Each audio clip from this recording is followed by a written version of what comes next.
Welcome to this session of Pursuing God with David while quarantined. Today's story is a very familiar story, the story of David and Goliath. But before we get to that story, I want to remind you how we got here. How did we end up with David fighting Goliath? Because you will see that each story builds upon the previous one. And now they create a single thread of God's plan and purpose for David's life. And understanding what happened before helps you to comprehend the true nature of the story that we will be seeing today. 1 Samuel 16 begins with God saying that he needs a new king. How long will you grieve for Saul, Samuel? I've rejected him. And for Samuel to go and anoint the next king of Israel, who will be David, a young boy right now who is just a shepherd boy. So Samuel goes and anoints David. And we read that when David is anointed, he receives the Spirit of God. Now that's an important clue. Remember that. Because in the very next session, the very next story, we see that we are now with Saul. And because he has lost the Spirit of God, because he was disobedient, and an evil spirit or a painful spirit or a difficult spirit has come upon him, he needs help. And his attendants get David to come and play the harp for him to ease his spirit. So here we have the anointed next king of Israel, David, with the Spirit of God, coming to ease the spirit of the man who has lost the Spirit of God, King Saul, to serve in his court. Now, the next story, we find the armies of Israel and the armies of the Philistines camped and facing one another in battle. And David goes to the camp to bring food to his brothers. And David sees and hears a man by the name of Goliath come out to defy the armies of Israel and to defy their God. And he wants there to be a representative battle, meaning that just these two men will fight, Goliath and a representative from the Israelite army. And whichever man prevails, their army will win the battle. And so Goliath comes out every day to defy the army of Israel and defy the God of Israel. Now, what's interesting about this story, it goes into great detail to describe Goliath.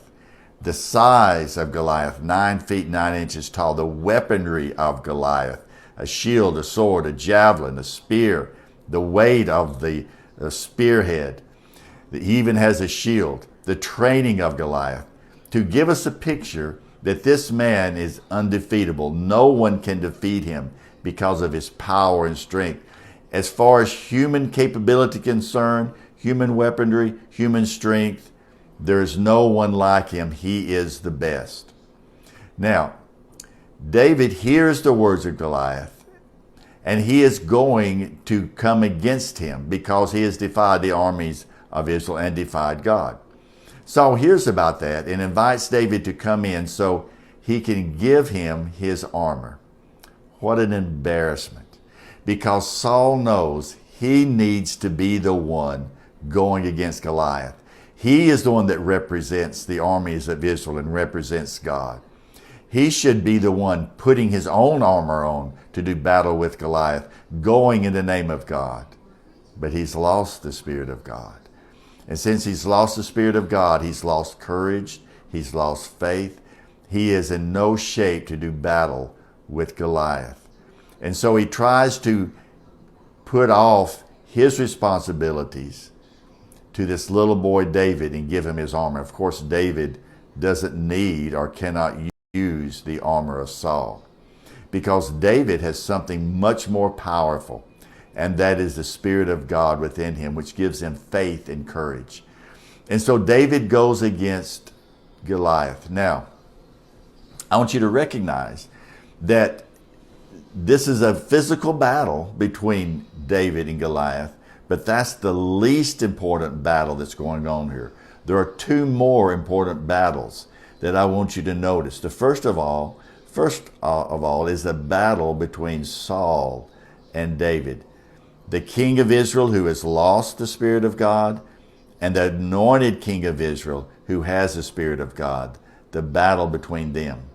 But also there's another battle, probably the most important battle, and that is the battle between the Lord God, the true God, the God of Israel, and the gods of the idol worshippers, the Canaanites, the Philistines, the people that surround them, the Israelites.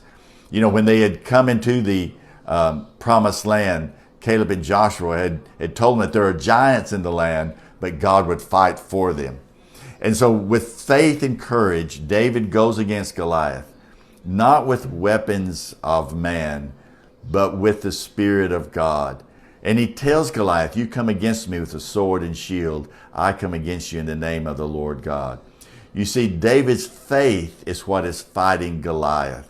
Yeah, he has his slingshot, but the slingshot is not a weapon of war necessarily. It's a weapon that a shepherd boy would use to fend off wolves and bears and lions that were attacking his sheep, to discourage them and run them off. But that's what David has, and so he uses the weapon he has in order to fight Goliath. Now, so they face one another, and David throws the rock. He picks 5 smooth stones, puts one in his sling, and he slings it. And God makes sure that that rock finds the one vulnerable place on Goliath's body, the one place that is not covered with armor, and that is his forehead. And the stone finds its mark, sinks into the forehead of Goliath, and he falls down. And David comes and cuts off his head with Goliath's own sword. And so this is a story not just of the battle of David and Goliath, but a story that shows the superiority of a man who has the Spirit of God, even if he is a little boy, versus the king of Israel who has lost the Spirit of God. How David has courage and faith to do his duty, and Saul does not have any courage or faith because he no longer has the Spirit of God. And also how God fights the battles for us. We go in faith, we go with courage, we use what we have, and then God sees that we have victory because he fights the battles for us. Paul tells us that the weapons that we fight with are not the weapons of the world, but they have power to demolish strongholds. He tells us that our battle is not against flesh and blood, against powers and principalities. And so our faith and courage comes from God. And as we face the enemy, as we face the spiritual battles that we fight every single day, remember that the strength that you have comes from God. The victory comes from God. The weapons you have comes from God, not yourself. God does not expect you to fight these battles on your own, in your own strength. And when you go in the strength of God, you have power, you have weapons, you have authority. You go in his name and he will see that you get victory. That's the story of David and Goliath. Not a little boy against a giant, but the story of God against all others, and that God fights our battles for us. And so today I hope that you will find strength and help knowing that God fights your battles for you. That with his Spirit within you, you can face any enemy and defeat it. Be encouraged today, be strengthened, because there is a battle going on around us. But you can win that battle because you go in the name of God. May the Spirit of God be with you today to give you victory as you step out in his name. We'll see you later.